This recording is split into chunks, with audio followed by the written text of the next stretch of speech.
श्री शिवाय नमस्तुभ्यम। आज की ये वीडियो होने वाली है कुछ थोड़ी अलग।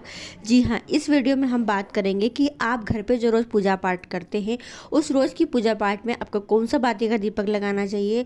जी हाँ, और घर के अंदर जो आप पूजन करते हैं उसमें क्या भगवान को रोज़ स्नान कराना चाहिए। घंटी अगर आपके घर में है तो वो घंटी को क्या रोज़ स्नान कराना चाहिए, ये घंटी को रोज़ स्नान नहीं कराया जाता है। जी हाँ, साथ में अगर हम सुबह पूजा करते हैं तो फिर शाम को ही आरती करना चाहिए, और शाम को अगर आरती करते हैं तो क्या सुबह करना चाहिए कि नहीं चाहिए। जी हाँ, तो कुछ विशेष बातें हैं जिनका हमें कुछ लोगों को ज्ञात भी और कुछ लोगों को अज्ञात भी है। किसी को कुछ पता है, किसी को कुछ नहीं पता है।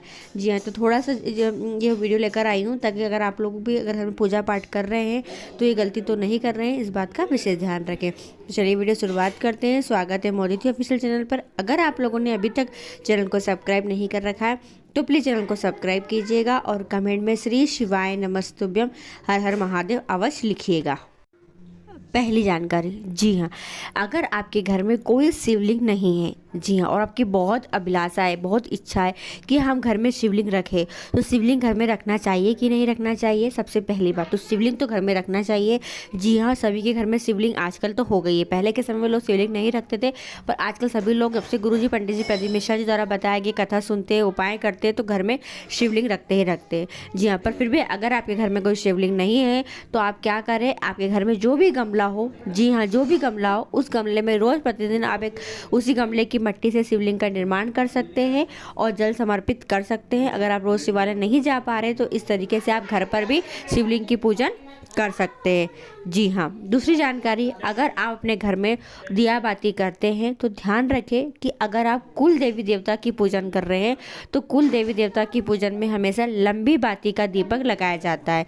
जी हाँ, जब कुल देवी देवता की प्रार्थना की जाती है, पूजन की जाती है, तो वो दीपक अलग से लगता है लंबी बाती का।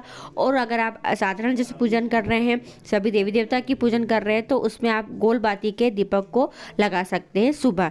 जी हाँ, दीपक हमेशा जब भी आप लगाए, अगर आपने सुबह उस दीपक का उपयोग कर रखा है तो शाम को अगर वो दीपक का उपयोग कर रहे हैं, वो दीपक को धोकर फिर आप उपयोग में लेते हैं।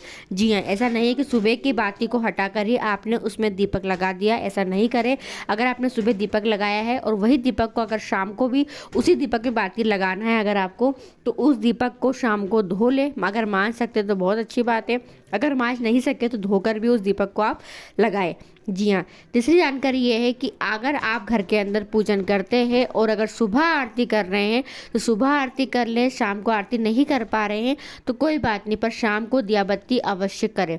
जी हाँ, अगर किसी कारणवश सुबह घर का कोई एक व्यक्ति पूजन कर रहा है, शाम को नहीं कर पा रहा है, तो सुबह करे, पर शाम के समय तो एक व्यक्ति घर का कोई भी दिया बाती अवश्य करे।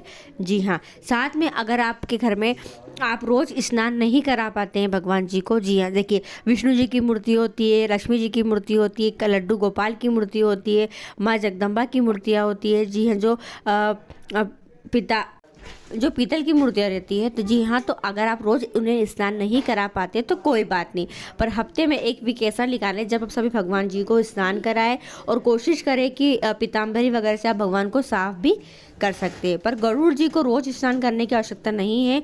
जी, यानी घंटी की बात कर रही हूँ मैं। जी हाँ, और ध्यान रखें, घंटी घर में अवश्य होना चाहिए। रोज़ सुबह आरती करें तब घंटी बजाए, शाम को आरती करें तब घंटी अवश्य बजाए।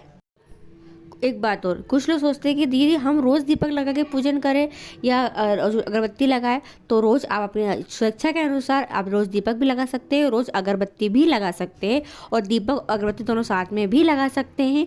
जी हाँ, और घर के अंदर दीपक लगाए वो कि तेल का लगाए कि घी का लगाए, तो आप तेल या घी कोई सा भी लगा सकते हैं, सच्चे दिल से लगाइएगा, कोई भी लगा सकते हैं। पर घर के मंदिर में हमेशा गोल बाती लगाए और देवी देवता की लंबी बाती का उपयोग किया जाता है।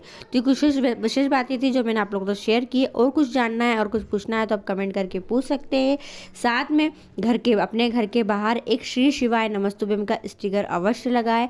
जी हाँ, गुरुजी ने कहा है अगर आप श्री शिवाय नमस्तुभ्यम का स्टिकर आपके घर के मुख्य द्वार पर लगाते हैं तो यकीन मानिएगा 1 महीने के अंदर ही आपको आपकी उन्नति देखने को मिलेगी और आप सोच नहीं पाएंगे आपको बाबा उतना देगा। जी हाँ, तो घर के मुख्य द्वार पर एक श्री शिवाय नमस्तुभ्यम का स्टिकर अवश्य लगाएं। श्री शिवाय नमस्तुभ्यम, हर हर महादेव।